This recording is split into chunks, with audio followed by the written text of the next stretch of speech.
Well, thanks for coming everyone on this beautiful rainy Thursday.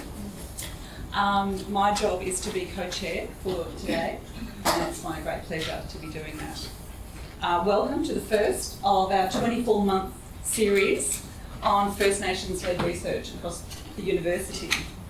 So my name's Associate Professor Jennifer Alford, and I'm with GIER, the Griffith Institute for Ed Research, and I'm Deputy Head of School Research for EPS.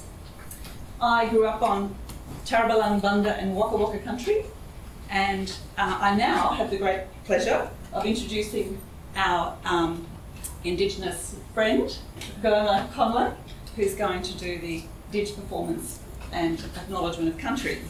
A little bit about Goma. Goma is a proud descendant of the Waka Waka, Kabi Kabi, Koa and Kululi nations.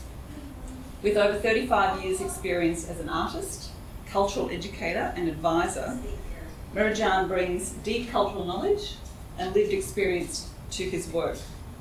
He is passionate about fostering cross-cultural understanding with a strong focus on First Nations people's experiences since colonisation and its ongoing impact on our communities for over nearly 250 years. And Goma is here with us today to deliver the didgeridoo performance on behalf of the Turrbal people of Brisbane. Welcome, Goma. Thank you. Sarah, how you going? Yeah. Good. All the early risers this morning. That's great. I thought I'd get here early to beat the traffic. I thought I'd get an ex-Venny there somewhere, but yeah, good luck.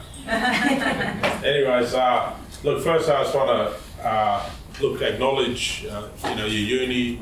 This space is that acknowledge yous that yous acknowledge First Nation peoples. And this week, ironically, this week is actually Reconciliation Week.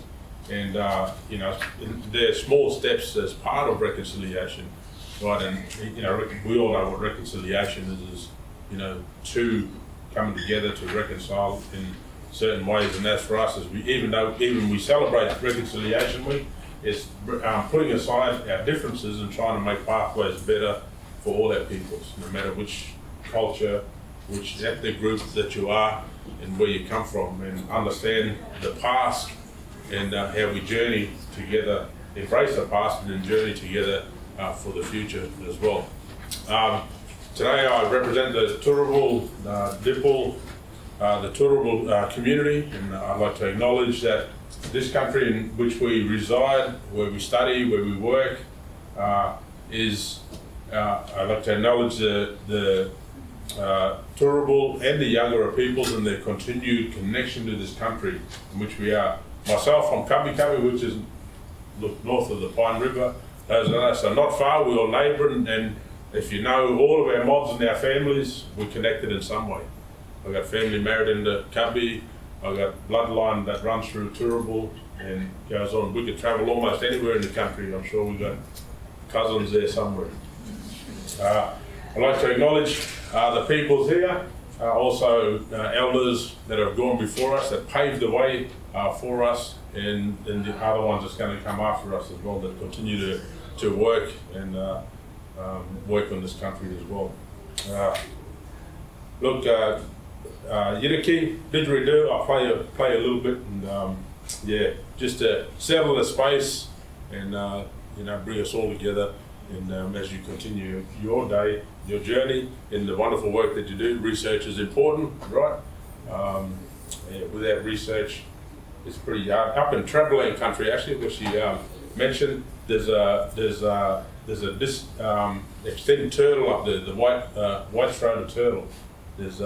So I've got a good friend up there that's studying this turtle, and you don't find this turtle much anywhere. It's actually on the verge of, going out. But they do nesting and try to get it, but floods, come in and getting rid of the eggs, and they're doing a lot of things. But it's interesting, the research around it, how it connects to also the local tribes of the area from long time ago. So, no matter what you're researching, it's very important. We need the information, not just for our generation, but the future generations that follow it right across. All right, yeah.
you. Thank you.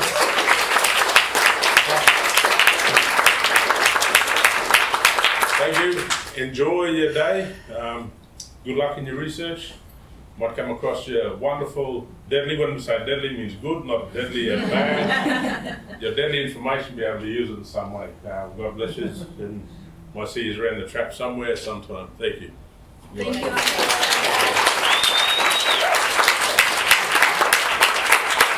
Thank you, Goma. That was a fabulous opening to our not just the event today, but the whole series. So now it's my pleasure to introduce Professor Andreas Neef, who is our Dean of Research in the Arts Education Law Group. And Andreas is going to say a few words of welcome on behalf of the AEL Group and the RCIs and the law school who are helping to bring all of this to you. Thank you, Andreas. Thank you, Jen, and thank you, Uncle Goma, for this wonderful acknowledgement of country and the performance. That was fantastic. Thank you so much. See you. So yeah, on behalf of the Arts Education and Law Group, I would like to also extend a warm welcome to this workshop. And as a German migrant who came to live and work in Australia and is still on a temporary migrant workers visa, I also would like to acknowledge the Turkbal and Yagara people on whose unceded lands we are meeting today, and acknowledge their elders past, present and emerging. Let me start with a few personal reflections on the work of Linda Tugiwai-Smith, Maori scholar, who wrote this seminal work, and there's a copy here, thanks to the organizers for the display there. Her work on decolonizing methodologies, which has greatly inspired my own work. But actually, when I first read Linda's work, I was quite offended. And I explained that to you. The first two sentences in her introduction are, research is probably one of the dirtiest words in the indigenous world's vocabulary. Uncle Goma just said, research is great, research is good. When he met me, it's important to do research. But so this was a bit of a shock. How can research be such a dirty word? And then she says, the term research is inextricably linked to European imperialism and colonialism.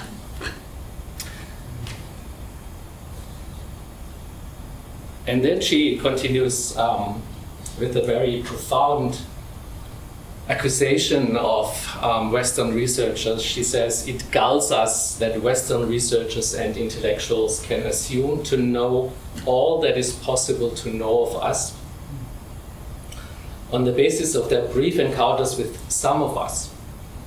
It appalls us that the West can desire, extract, and claim ownership of our ways of knowing, our imagery, the things we create and produce, and then simultaneously reject the people who created and developed those ideas and seek to deny them further opportunities to be creators of their own culture and own nations. It angers us when practices linked to the last century and the centuries before that are still employed to deny the validity of indigenous peoples' claims to existence, to land and territories, to the right of self-determination, to the survival of our languages and forms of cultural knowledge, to our natural resources and systems for living within our environments. Pretty hard stuff to be confronted with as a non-Indigenous researcher. But the more I read about Linda's work and the more I faced my own discomfort and challenged my own assumptions about my previous research and how I believed it benefited Indigenous and local communities, the more I understood the profound truths in her writing and the need to view research very differently. So what I wish for this workshop and for future workshops in this series is that we move from extractive, exploitative research to prioritizing reciprocity and mutual benefits. that we move from deficit discourses to strengths-based approaches, from a research participant hierarchy to non-hierarchical power sharing and Indigenous decision-making authority throughout the research process.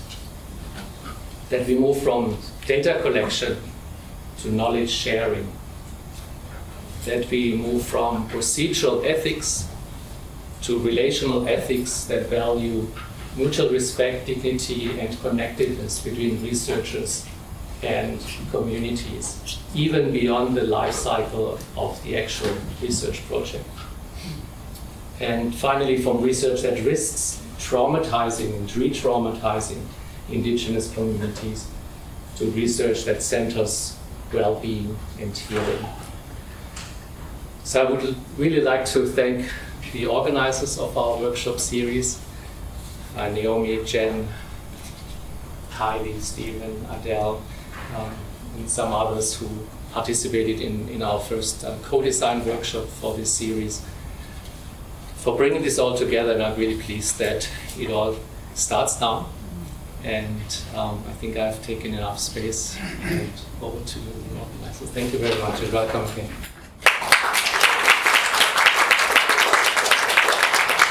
Thank you, Andreas, for that really powerful reflection. And it reminds me of the all-in theme for Reconciliation Week. We are all in. Thank you all for coming today and being in and present. And I think that was a fantastic reflection. Thank you. It's now my pleasure, I have so much pleasure today, to introduce Professor Naomi Sunderland, who's really been the heart and soul, brains, legs, arms, everything behind this wonderful series that's burgeoning. So, Naomi, over to you. Thank you very much.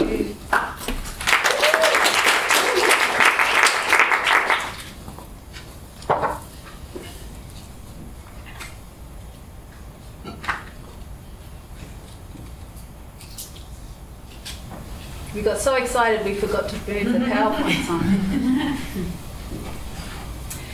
But thank you everyone, and I think what Andreas said, yes, we can all go home now, Uncle Goma. But that's it, yeah, we're just so glad to be here. We've put so much planning into today, and I just want to acknowledge where we are. On Yagara and Durable Countries, as has already been acknowledged, but now I want to invite you to just really start to drop into space where we are together today. So if it feels comfortable for you, I invite you to just take a few deep breaths, and we don't have a window to look out of today, but you can pretend, because you've seen the skies around here, you've seen the Maiwa River, you've seen the trees. So if it feels comfortable to you, just draw that into your mind's eye and breathe deeply the way you would if you were really starting to slow down to the rhythms and tempo of country here. And that's our invitation for today. If we achieve nothing else than just slowing down and matching those rhythms of country and water, sky, the winds in the leaves of the trees, all that. So I'm just going to give you a little bit of time. Just take a few deep breaths. You can close down your eyes if you'd like to or not. Just remember where we are and who we are in relation to that land.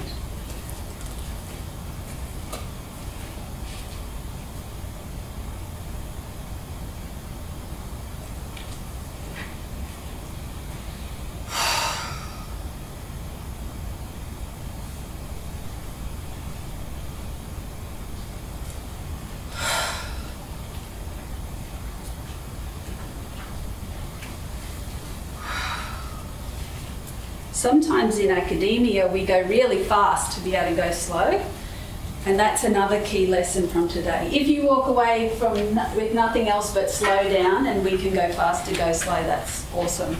So Bridie and I are going to be offering a workshop a bit later this morning, but I also just wanted to facilitate a bit of introductions before we start that stuff. And I want to acknowledge Carly Atkinson, who was going to be joining us for this part and the next part and the whole day. But unfortunately, Carly and I and a bunch of people on our ARC team went to Aotearoa, New Zealand over the weekend, and she got sick. So we just had too much fun. And so she gives her apologies, but she's really infused her spirit and her knowledge into everything that you're going to experience today. So we thank and honour Carly for her contributions. And one of the things that she's contributed is this way of introducing ourselves and making ourselves feel grounded and safe as a collective as we move through learning together and activity together. So I'm going to just walk through some knowledge and practice that's been gifted from Carly and her organisation called We Are Lead, which means fire and water in the Wapabara language. So Carly and her mum, Judy Atkinson, who I know some of you know their work very well, have been working for over 3 decades on healing colonial intergenerational trauma, and they've developed a lot of practices that are culture-led and also bring in non-Indigenous Western science. So it's a real fusion. And they spend a lot of time in communities facilitating connection circles and a pathway to healing for everyone, but particular First Nations people. So it's really normal. Some of you would already do this and know this from your family, from your community, from people you've worked with. It's really normal and great when we start to introduce ourselves properly, like to slow down, take that time. Who are you? Where are you from? And a bit about our intentions for today. So in the We Are Lead circles of connection and establishing safety, they frame it, who am I? Who are my ancestors? We all have ancestors, okay? So sometimes, you sort of think, I don't have culture, I don't know who my people are, but that's okay, you can say that too. Where is your place of belonging? And that might be an interesting question to consider, an interesting story to tell. And also, just in terms of setting a bit of safety today, Carly has given us permission to use the We Are Lead 7 principles of participation. Is anyone already familiar with these? No, okay. I'm going to start handing these out, and I did think it was worth the investment of printing and paper, just because I'd love you to keep this. It's the kind of thing you can put on your board and just remember every now and then. But I'll also put it up on the screen here. So these are 7 principles of participation that Arnie Judy in her work across the whole of Australia found to be quite common principles of engagement in really diverse Aboriginal and Torres Strait Islander communities. And so with permission from different people and communities that they worked with, this is now an absolute foundation of every engagement that We Are Lead enters into. And the 7 principles, they start with respect. And there's a little description underneath. Rights, responsibility, reciprocity, relatedness, resilience, and resonance.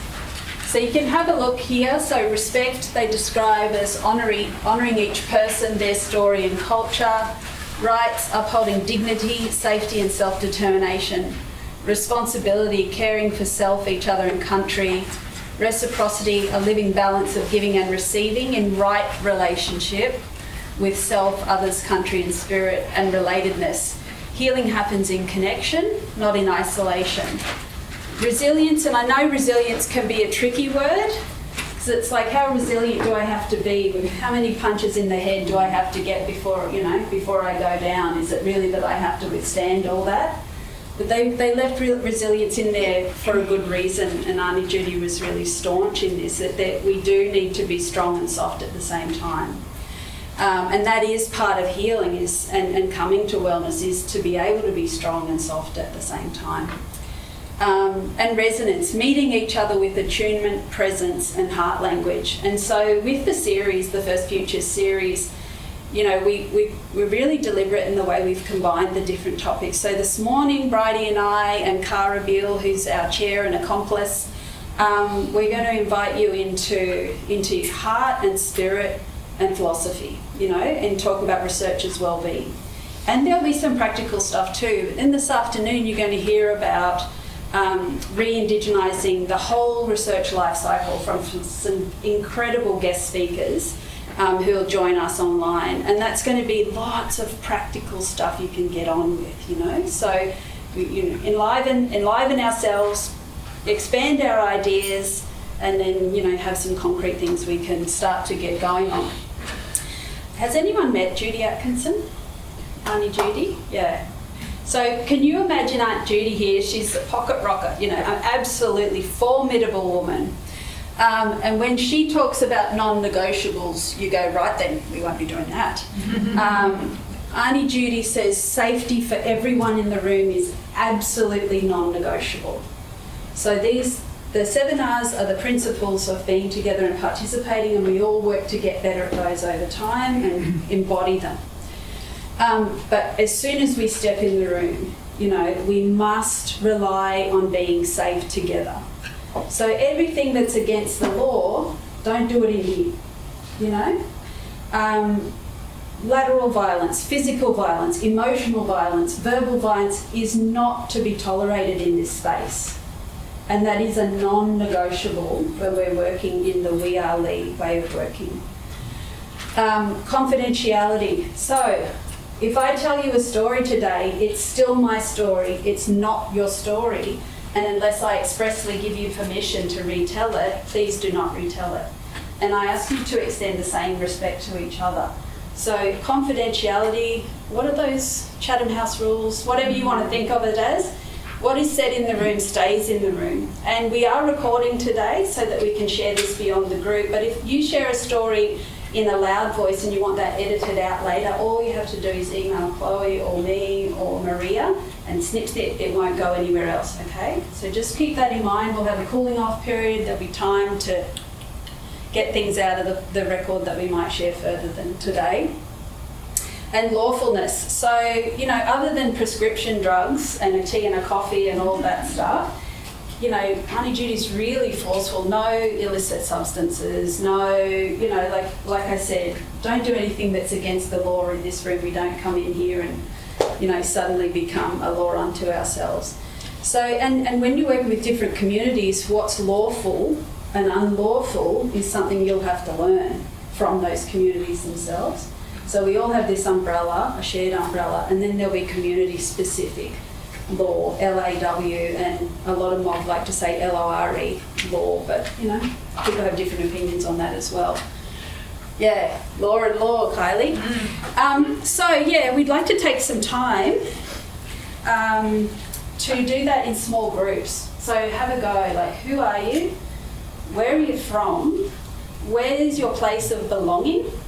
And then the last thing I just want to add on to that is, which of the 7 R's is singing to you today as something that's going to be really important for you to engage well and feel good in the space? Like, what is it? Say you say respect is really important to me. That's the one that's standing out to me. Maybe you could tell your group what respect looks and feels like to you in action. Does that sound all right? So we might go in groups of, say, 4 or 5, if you can, you know, turn around, find something comfortable, and we'll take about 5 minutes each.